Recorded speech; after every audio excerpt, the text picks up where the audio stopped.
किंवा हॉटेलच्या दारात ठरवून घ्यावं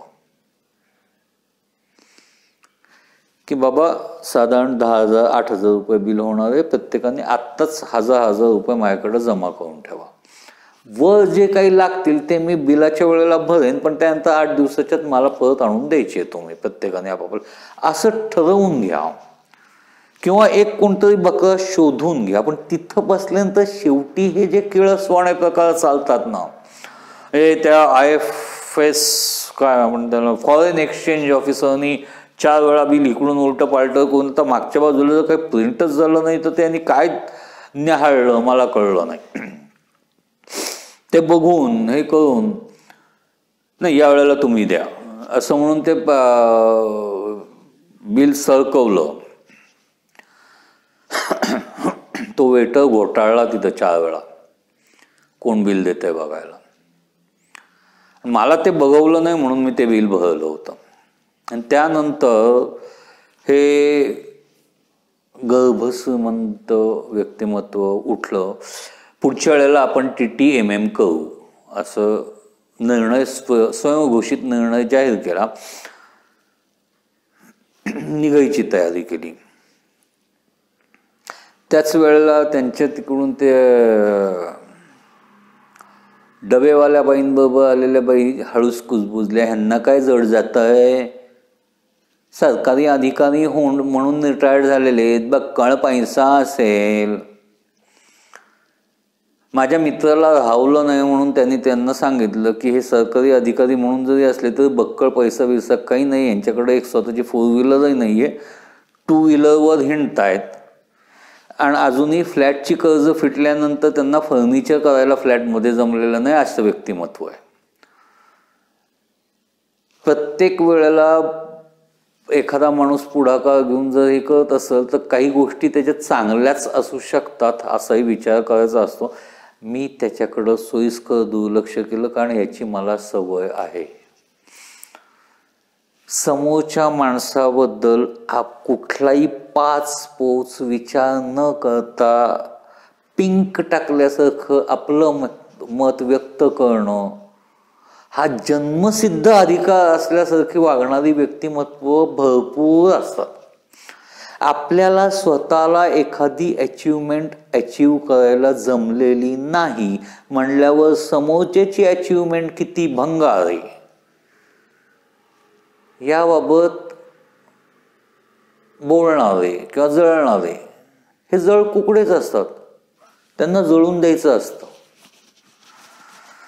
ती एक म्हण आहे, हाती चलता है अपनी चाल से भौंकने दो. तसं मला ती बाई म्हणली त्याच्यातनं मला फक्त एवढंच लक्षात आलं, तिच्या मनाचा कदूपणा लक्षात आला की स्वतःची पत नाहीये 315 रुपये भरायची. आणि आता 315 रुपये कुणीच भरले नाही तर आज जाऊन भांडी घासायची तयारी नाहीये. पण संकटातनं सुटल्यानंतर एकदा ते बिल भरल्या गेल्यानंतर स्वतःची पिंक टाकणं, मला ती कथा नेहमी आपल्या ह्याच्यात सुरस कथा किंवा बोधकथा खूप चांगल्या असतात.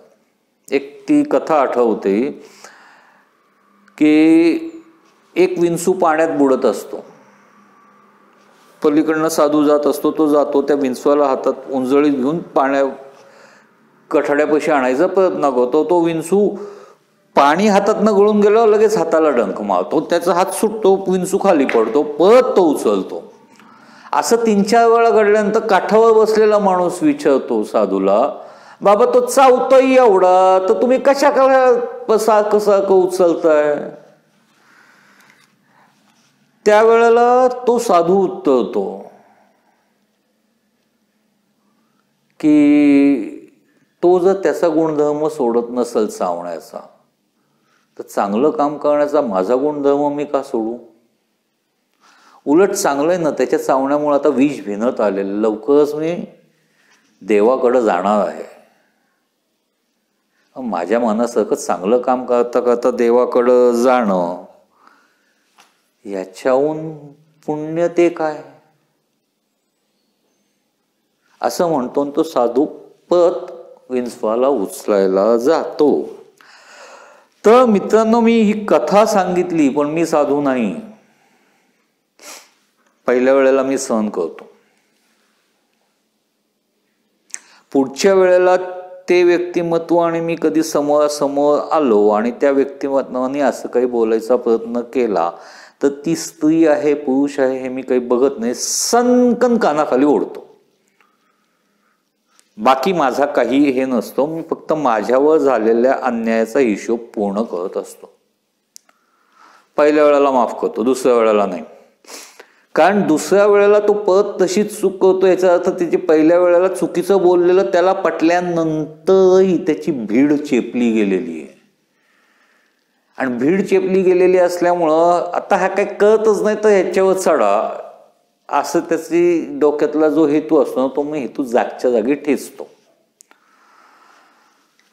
असो तर आपण आपल्या मूळ कथेकडे येऊ परत, की हे सुशिक्षित मोठं व्यवस्थापक व्यक्तिमत्व, ज्यांचे वडिलोपार्जित बंगले बिंगले इस्टेट भरपूर आहे,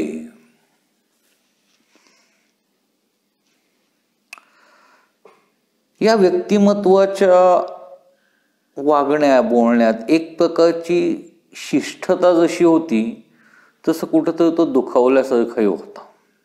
मला त्यावेळेला ते पटकन कळलं नाही.